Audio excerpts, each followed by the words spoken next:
कि मान लीजिए आपने हिंदू राष्ट्र बना दिया, एक भी मुसलमान नहीं रहा, सबको आपने मार मार के हिंदू बना दिया या देश से बाहर निकाल दिया, कत्ल कर दिया, जो भी आपने एक बार किया कर दिया। अब जो इस देश में हिंदू बचे, इस बात की क्या गारंटी है कि किसी भी हिंदू परिवार में कोई मोहम्मद साहब जैसे विचार का आदमी पैदा नहीं होगा, कोई महात्मा बुद्ध जैसे विचार का आदमी पैदा नहीं होगा? और अगर वो पैदा हो गया तब फिर आप क्या करेंगे? क्या उसको अपने विचार नहीं रखने देंगे? क्या ये दादागिरी रहेगी? अस्सलाम वालेकुम दोस्तों, मैं हूं शारिफ खान। आज जो भाई हमारे साथ मौजूद हैं वो पहले आरएसएस में काम करते थे।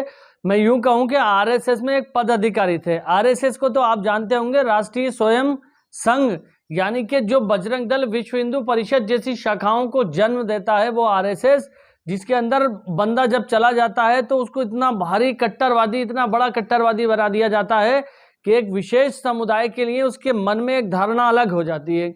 विशेष समुदाय से मतलब मुसलमानों को देखने का नजरिया एकदम अलग कर दिया जाता है उसका। तो आज जो भाई हमारे साथ मौजूद हैं, ये आरएसएस के अंदर बहुत लंबे समय तक इन्होंने काम किया और आरएसएस में इनको एक पद भी दिया गया। बड़े अच्छे पद के ऊपर ये काम कर रहे थे। इनका कहना है कि मैं सब कुछ जानता था कि जो कुछ भी ये लोग मुझे बता रहे हैं और जो कुछ मेरे जरिए लोगों में पैगाम, मैसेज दिलवा रहे हैं, लेकिन मैं इसलिए चुप रहता था कि मैं आरएसएस की जड़ तक पहुंच जाऊं कि आखिर ये लोग कहां तक हैं। तो भाई से बात करेंगे, ये आपको अपनी ज़िंदगी की पूरी कहानी बताएंगे कि एक लंबे समय तक आरएसएस में काम करने के बाद जब ये लौटे तो इन्होंने आरएसएस की हकीकत दुनिया को बताई और बताया कि जिस समुदाय, जिस मुसलमान से तुम नफरत करते हो, असल में वो नफरत के काबिल नहीं है, बल्कि जो लोग तुम्हें उनसे नफरत करने पर फोर्स करते हैं, जो लोग तुम्हारे ब्रेन को वॉश करते हैं कि देखो ये विशेष समुदाय जो है, इसके लोग आतंकवादी हैं, इसके लोग ऐसा करते हैं, मुसलमान ऐसा होता है, मुसलमान वैसा होता है, दरअसल वही देश के गद्दार हैं। आपने देखा होगा कि डीआरडी के वैज्ञानिक अभी पकड़े गए हैं जो पाकिस्तान के लिए जासूसी कर रहे थे, वो भी आरएसएस के प्रचारक थे। प्रचारक का मतलब तो समझ ही रहे हो ना आप। तो उसी तरह के बड़े पद पर बैठे हुए ये व्यक्ति थे जिनकी वीडियो मैं आपको दिखाने वाला हूं। इनकी बातें ध्यान से सुनना, समझना कि ये आखिर बोलना क्या चाह रहे हैं, किस तरह से आरएसएस लोगों का ब्रेन वॉश करके किसी एक विशेष समुदाय के लिए उसके मन में कितनी घृणा भर देता है। ये वीडियो देख करके आज आपको पता चलेगा। कि मान लीजिए आपने हिंदू राष्ट्र बना दिया, एक भी मुसलमान नहीं रहा, सबको आपने मार मार के हिंदू बना दिया या देश से बाहर निकाल दिया, कत्ल कर दिया, जो भी आपने एक बार किया कर दिया। अब जो इस देश में हिंदू बचे, इस बात की क्या गारंटी है कि किसी भी हिंदू परिवार में कोई मोहम्मद साहब जैसे विचार का आदमी पैदा नहीं होगा, कोई महात्मा बुद्ध जैसे विचार का आदमी पैदा नहीं होगा? और अगर वो पैदा हो गया तब फिर आप क्या करेंगे? क्या उसको अपने विचार नहीं रखने देंगे? क्या ये दादागिरी रहेगी? एक और प्रश्न सामने आता है कि अगर अफगानिस्तान अखंड भारत का हिस्सा है तो हमारे पर हमला किसने किया? बाबर तो फिर हिंदुस्तानी हो गया। बाबर तो अफगानिस्तान का था, गजनी गोरी सारे अफगानिस्तान के। तो फिर तो हमारे ऊपर किसी ने राज ही नहीं किया, फिर तो हम ही थे लोग, हमारे लोगों में से ही कुछ मुसलमान बन गए।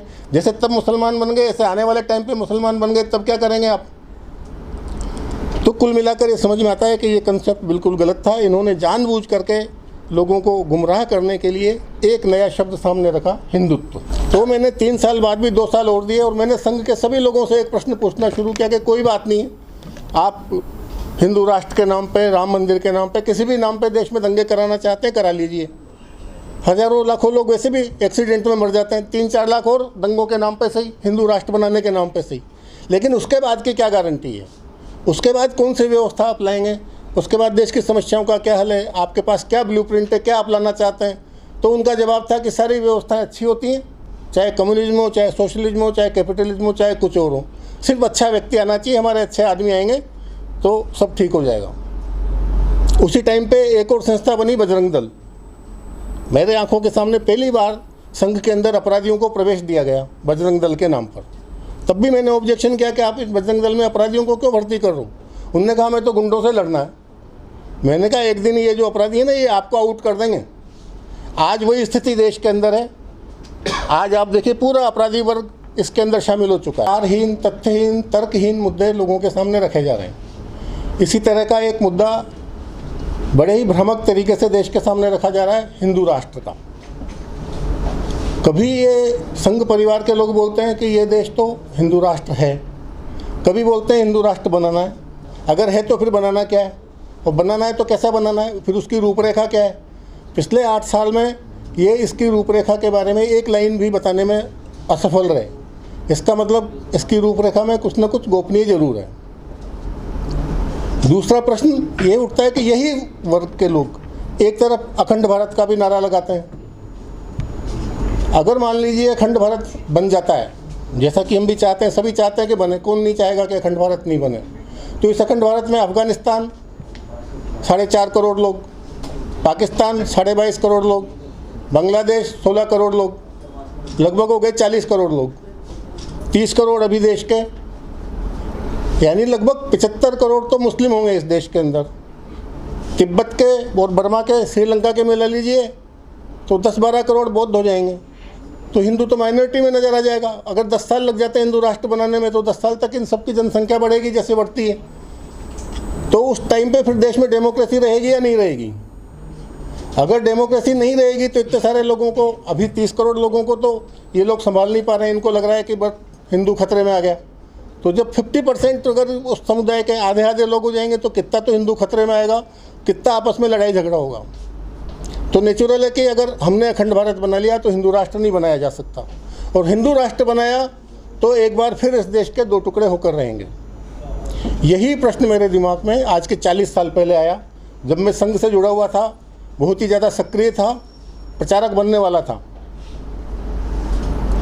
तो संघ शिक्षा वर्ग के अंदर किशनगढ़ में एक संघ शिक्षा वर्ग था, उसमें मैं गया था ओटीसी के अंदर। ओटीसी की बौद्धिक परीक्षा में मैंने प्रथम स्थान भी प्राप्त किया वहाँ पर। उसमें मैंने बाला साहब देवरस से और रज्जू भैया से, दोनों से एक एक प्रश्न किया इसी बाबत। आपको पता होगा सन 77 के बाद बाला साहब देवरस का एक बयान आया था, जैसा कि आज के लिए लगातार बोलते रहते हैं कि जो भी भारत में रहते हैं वो सभी हिंदू हैं और मुसलमानों के लिए भी संघ के दरवाजे खुले हुए हैं। मैं बड़ा उत्साहित हुआ, मैंने 4-5 मुस्लिम लड़कों को शाखा में लाना शुरू कर दिया। तो ऊपर के अधिकारियों ने उसमें ऑब्जेक्शन बनाया। उन्होंने कहा नहीं, इनको नहीं लाना है, इस तरह के भड़काने वाले नारे लगाओ कि अपने आप आना बंद कर दें। अब मैं क्या करता, तो मैंने उनकी बात मानी। तो यही प्रश्न मैंने बाला साहब देवरस से पूछा कि जब हम कहते हैं कि जो भी भारत में रहने वाले हैं वो सब हिंदू हैं, तो हम मुसलमानों को शाखा में क्यों नहीं लाना चाहते हैं।